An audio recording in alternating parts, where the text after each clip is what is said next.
Mancherial corporation సమావేశంలో ఉద్రిక్తత చోటు చేసుకుంది. కౌన్సిల్లో తాము ప్రతిపాదించిన అంశాలపై చర్చించడం లేదని బీజేపీ కార్పొరేటర్లు ఆందోళనకు దిగారు. సమావేశం నుంచి బీజేపీ కార్పొరేటర్లు వాకౌట్ చేశారు. అనంతరం పార్టీ నేతలతో కలిసి కౌన్సిల్ హాల్ ముందు ధర్నాకు దిగారు. పోలీసులు అడ్డుకోవడంతో బీజేపీ కార్యకర్తలు పోలీసుల మధ్య తోపులాట జరిగింది.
కౌన్సిల్లో తాము ప్రతిపాదించిన అంశాలపై చర్చించడం లేదని చెప్పేసి ఆందోళనకు దిగారు బీజేపీ కార్పొరేటర్లు.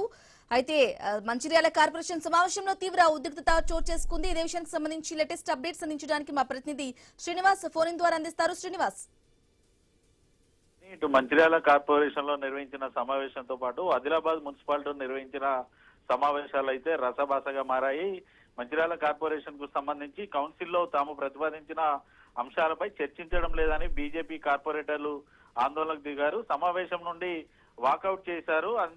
అంతేకాకుండా వీరు బీజేపీ కార్పొరేటర్లు ఇటు పార్టీకి సంబంధించినటువంటి నేతలతో కలిసి కౌన్సిల్ హాల్ ముందు ధర్నాకు దిగా పోలీసులు వారినైతే అడ్డుకున్నారు. ఇటు బీజేపీ కార్యకర్తలకు పోలీసుల మధ్య తీవ్ర వాగ్వివాదంతో పాటు తోపులాటనైతే జరిగింది. ఇటు బీజేపీ కార్పొరేటర్లను అయితే పోలీసులు పోలీస్ స్టేషన్ కి అయితే తరలించిన పరిస్థితులు అయితే ఉన్నాయి. మరోవైపు ఇటు ఆదిలాబాద్ జిల్లాలో నిర్వహించినటువంటి కౌన్సిల్ సమావేశం, మున్సిపల్ జనరల్ బాడీ సమావేశం కూడా తీవ్ర ఉత్కంఠ నడవన అయితే కొనసాగింది, రసభాసగా మారింది. ఎజెండా అంశాలపై ఇటు బీజేపీ, బీఆర్ఎస్ స్వతంత్ర కౌన్సిలర్లు తీవ్రంగా వ్యతిరేకించారు. సమావేశ వైఫల్యానికి నిరసనగా కమిషనర్ జగదీశ్వర్ గౌడ్ ను బీజేపీ సభ్యులు నిలదీయడమే కాకుండా దాదాపుగా ఈ సమావేశాన్ని నిలిపేస్తున్నట్టుగా కూడా 22 మంది కౌన్సిలర్లు సంతకాలు చేశారు. అయితే సమావేశం వాయిదా పడిందని మున్సిపల్ చైర్మన్ బండారి అనుష కాంగ్రెస్ పార్టీకి సంబంధించినటువంటి సభ్యులు అయితే వెల్లడించినటువంటి సిచ్యువేషన్స్ అయితే ఉన్నాయి. కేవలం ఈ సమావేశాలు పూర్తిగా ప్రస్తుతానికి యూజ్ అయ్యే విధంగా లేవు. కేవలం తాము పెట్టినటువంటి కౌన్సిల్ సమావేశ ప్రతిపాదనలు ప్రతిపాదించడం లేదని అయితే ఇటు మంచిర్యాల కార్పొరేషన్ కు సంబంధించినటువంటి బీజేపీ కార్పొరేటర్లు అయితే చెప్తున్న పరిస్థితులు ఉన్నాయి. Brahmani. Okay, right Srinivas, thank you for the updates.